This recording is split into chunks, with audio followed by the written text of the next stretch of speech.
I get it. You have DVT and you want to exercise, but there are a couple of questions that are in your head right now. Can you even exercise? Can you do cardio? Can you lift weights? And what specific things you should avoid? Well, I will explain in this video top 9 myths that were in my head, like what were the questions when I first had my DVT, that was 5 years ago. And I have continued to work out, but there are a couple of things that I have learned along the way that have helped me to eliminate all the doubts so that I can freely exercise and become the best version of myself, regardless now that I have DVT. I'm still on blood thinners and I'm still progressing when it comes to physique building and having healthy lifestyle. So I will elaborate all 9 myths in this video. Myth number 1 is that you cannot do cardio when you're on blood thinners. Well, you can do cardio, especially now if you are using blood thinners, for example, like Xarelto, and maybe you're using a little bit higher dosage, for example, like 20 milligrams 2 times per day. You can still do cardio. But the thing with cardio is that you want to do cardio that is a low impact. For example, you can ride a bike. You can have that stationary bike in your home or in your house, in your flat, or you can go on swimming, or you can go jogging. But if it's something that is high impact, that there is a possibility that you can injure yourself, and that is something that can have additional side effects because now you are on blood thinners. But when you're doing cardio, you are just doing yourself a service. You're helping your body to increase the circulation. Therefore, when the circulation is increased, you are eliminating potential additional blood clots in your body. So that will just help you out. Second myth is that you cannot lift weights now when you have DVT. Well, this was one of my biggest questions and biggest concerns when I first got this DVT and I had pulmonary embolism. I was like, man, this is terrible. I cannot work out. And this was for the first 3 months. I was on warfarin, and after 3 months, I have been on Xarelto, and now I'm still on medications. I have factor 5 Leiden, and I am working out. I'm lifting weights, and actually I got better results. But in my case, it is about building muscle and having healthy lifestyle. I have managed to improve that progress, and I'm not even going to the gym. I'm working out from home, and it is showing better results. And the reason is that I have focused more on the frequency, and I have reduced slightly the intensity. Also, I have focused more on the time under tension as I'm lifting weights. So for example, before I would do like 6 reps for the squats, or I would do 4 reps for deadlifts, I was doing compound lifts. But now I'm focusing on other bodybuilding exercises where I'm doing every rep is about 6 seconds and then 6 seconds up. So there is eccentric and decentric motion fully focused, so that there is more strain on the muscle, so that muscle fibers are more activated.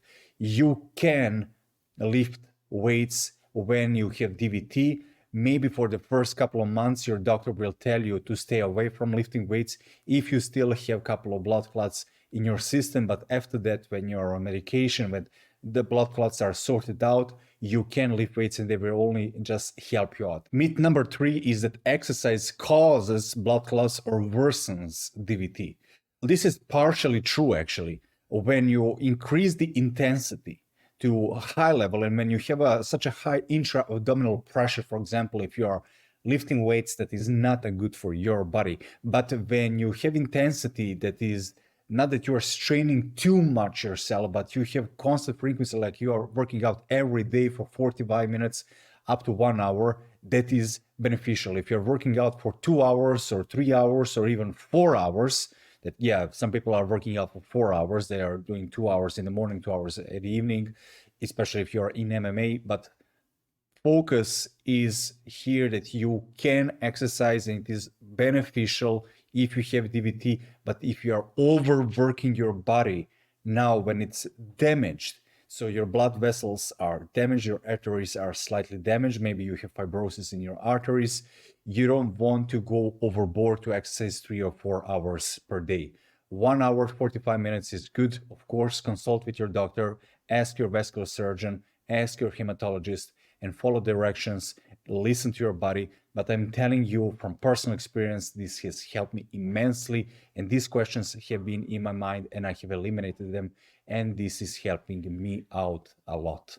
Myth number 4 is that compression socks are not necessary when you have DVT. This was one of the things that I was avoiding at the beginning, to be honest. I was slightly hesitant to use these socks. Here, these socks. I'm using them every time when I'm working out. When temperature is a little bit higher over here in Serbia, I use them throughout the day simply because of the swelling. When I have started to use them finally, I have noticed that my endurance is improved and also my circulation is better, and my leg, because I had DVT in my right leg, the swollenness of the leg has been reduced immensely. They're really helping out. I have been avoiding them, but now I don't care about that look. For example, you go out and you are in shorts and you have these compression socks, that you're gonna be self-aware about that. Nobody cares. The main thing is that you're healthy and that you can feel that physically that this is not pulling you down, but actually it is like a stepping stone that you can be in the best shape of your life and also have a healthy lifestyle. So use these compression socks. They will just help you out. Believe me, just test this out. If you have not tried them, follow directions of vascular surgeon. They will recommend you what kind of compression socks to use. Follow directions, test this out for 1 week and see the results when you are using compression socks, when you are not using them. And moving forward, you will continue to use them. Myth number 5 is if you have any kind of muscle pain, you should avoid exercise, because now you have DVT, you are self-aware so much about everything in your body, so you will think that there is additional blood clot in your body. That's of course natural state that you're going to be more, you will have heightened level of awareness about that. But if you notice any kind of swelling, I will not play around. I will just go on ultrasound. I will speak with the doctor. But if you have a sensation that is like a normal thing after the working out, 1 or 2 days after working out a specific group of muscles, let's say that you have been working out your legs and that you have maybe a little bit pain in your legs, maybe that is simply a side effect of working out the previous day. But if you notice any kind of swelling or sharp pain, then for sure you should go to the doctor and check that out. Myth number 6 is that once the clot is gone, you can stop exercising.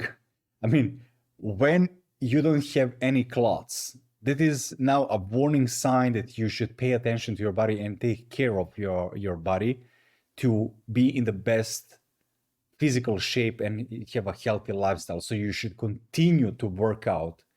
Maybe you have developed this DVT because you have not been working out every day for 45 minutes or 1 hour, or you're simply not being active.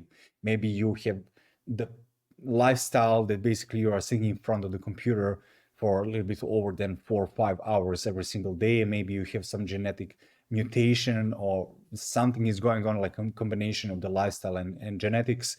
So that is causing, and then you don't want to stop working out. You should have an active lifestyle now because you had a history of DVT. Myth number 7 is that exercise dislodges or breaks up existing blood clots. Well, exercise helps you to reduce the amount of blood clots from forming. It improves the circulation and it prevents clots from getting bigger. I remember doctor told me that the only way how the blood clot can be dislodged when you're working out, if you have some kind of high impact activity, for example, if you are jumping, and that can cause an issue if it's something like really high intensity. If you're just constantly jumping and stomping, that can cause an issue. But other than that, if you're just following instructions, low impact cardio, lifting weights, focusing on the movement, and also having a normal active lifestyle, not sitting for 4 hours in one session, basically having every two hours just walking around, and then you will not have this kind of problem. Myth number 8 is that exercise will increase the possibility of post-thrombotic syndrome, or PTS. Post-thrombotic syndrome is not something to play around, because that will continue to worsen over time. If you have DVT, then there is possibility that you can have PTS. If you're exercising and moving your body, you're reducing the chances of PTS. If you just Google and just go online to do just a bit of research about PTS, it is not something that we want to develop. Myth number 9 is that you should avoid exercise that causes rapid breathing or excessive sweating. Well, when you're exercising, of course, you're going to have a little bit faster breathing and you're going to sweat. If it's, of course, it all depends from the temperature.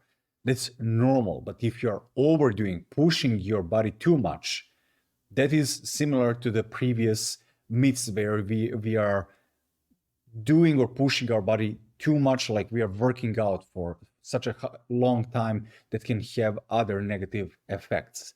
But if you, for example, are working out like in the HIIT ratio, where that you have a high intensity training where you're exercise for 2 minutes, for example, on stationary bike, then 1 minute you have a low intensity, then go back again for 2 minutes, go down for 1 minute, and so on for the 15 minutes in total, or maximum 20 minutes, that's cool. But if you're doing that for like 2 hours or just pushing your body just to the limit and your arteries are already damaged, so we don't want to overdo it. We want to have consistency. We want to see this in a long term. But yes, you can sweat, you can have rapid breathing, but if you're doing this too much, of course, everything that is too much is not good for our body. This is basically everything that you need to know about these myths. I want to empower you to start working out consistently and reduce the intensity and use these compression socks as you're exercising, because it can help you out.